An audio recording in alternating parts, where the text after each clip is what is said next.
There, all finished. Did you know I had a yearning for the sea when I was a lad? Aye, sure I did.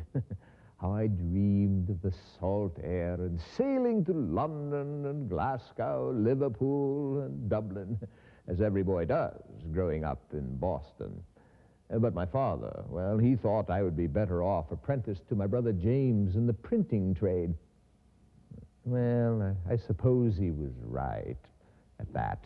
If I had gone to sea, I wouldn't be here talking to you about communication, would I? So now that my ship is together, we can talk about putting it all together for your church communication program. First, let's quickly review what we've talked about in previous lessons. In Lesson 1, The Fascinating World of Communication, we looked at the roots of communication, the theory of communication, and the technology of communication. We learned that effective communication is a cycle, that the listener will perform the appropriate action if the communication is successful.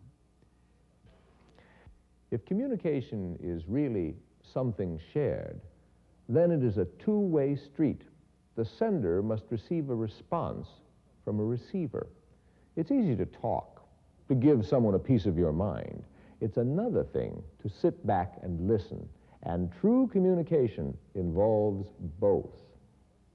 As a local church communication leader, you have tremendous opportunities to listen, respond by picking up your camera and pen, and then share the news of your church with your community. In this information age, it is amazing what one small voice, one tiny pen, one personal computer can do. Your newspaper article, your radio announcement, your television spot can be read or heard by thousands of people in one day. Yes, each church communicator has a responsibility in what may at times seem like a limited sphere of influence. But as each communication team member does his or her part, it isn't long before the message has been shared around the world. In Lesson 2, Awareness, we looked at the need for awareness. People must know you exist, where you're located, and what you stand for. Then we talked about the use of the media in creating awareness and the tremendous competition for awareness. Finally, we discussed the importance of having the congregation state its goals and define target audiences to give your awareness activities direction and focus. Awareness is extremely important. Nobody can join a church they've never heard of, nor can they visit a church they can't find. And they won't seek your church out if they don't know anything about it or if they have a negative impression of it. Have you ever heard of Seventh-day Adventists? I haven't. No. Not familiar with them. I really don't know that much about them. They have 7 days in the week. What can I say? The 7-day Adventist, they must believe in it every day. What's the first thing that pops into your head when you hear about Seventh-day Adventists? What? I never heard that before. I'm not sure what that means. Church on Saturday. Who's the guy? Graham? Billy Graham? I don't know. Well, I know they are witness. They are, no. I don't know much about Seventh-day Adventists. What do you mean they're a witness? I get it mixed up. I'm talking about Jehovah's Witness. Remember, in order to make the public aware, you first have to define who your publics are.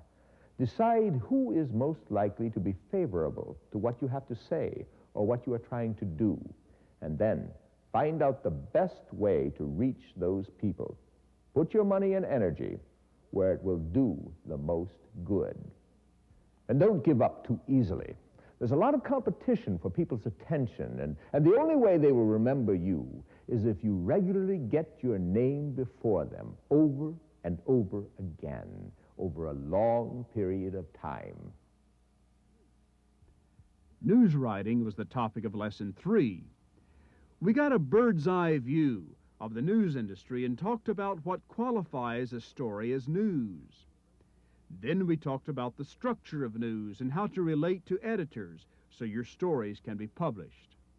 Remember, the news media can be useful to you in your task as a church communicator, but you must be aware of the news outlet's needs so you can take them something they can use. An ounce of prevention is worth a pound of cure, I always say. And if your story qualifies as news, if it is written in the correct structure, if you have established a relationship with the editor, and if you are on time, you will have a much better chance of getting your story printed. So get acquainted with your local news media and learn how to use them effectively. Don't be disappointed if they don't use most of what you submit. The important thing is to be consistent. Remember, they have to fill their space every day. Occasionally, they will use what you send. And what's more important is that the public sees the name of your church regularly enough that they begin to recognize it. Lesson 4, Writing for Church Publications, dealt mostly with the Union paper, but also with conference newsletters, the Adventist Review, and special interest publications like Liberty, Signs of the Times, Message, Vibrant Life, and Listen. Mr. Plattner, the Seventh-day Adventist Church has the Adventist Review, Signs of the Times, and many other magazines. Why does it spend money to produce Union papers? Well, the Union paper must deal with things that are within a specific union. The Review, Signs can't deal with those things because they are something that is of an international responsibility. They cannot allow the space that we would like to use for various church items, for various conference and union items that we need for our own union paper. Well, does that mean that since the Union paper goes to a smaller group, that I can send a sermon or a poem or anything I want? What we reserve our space for is news items, things of policy nature, things that are important to the daily life of the church itself rather than strictly of a theological nature. Internal church communication was dealt with in Lesson 5. We talked about the difficulty of communicating with a busy, forgetful congregation, the value of the communication committee, and about the importance of using multiple media to make sure the congregation gets the message. In your church, there are a variety of events and programs happening all the time which require the participation of a large part of your members in order to be successful. Those activities range from regular events like Sabbath school, Adventist youth meetings, and Pathfinders to annual or one-time events and programs like stewardship drives, evangelistic meetings, and building programs.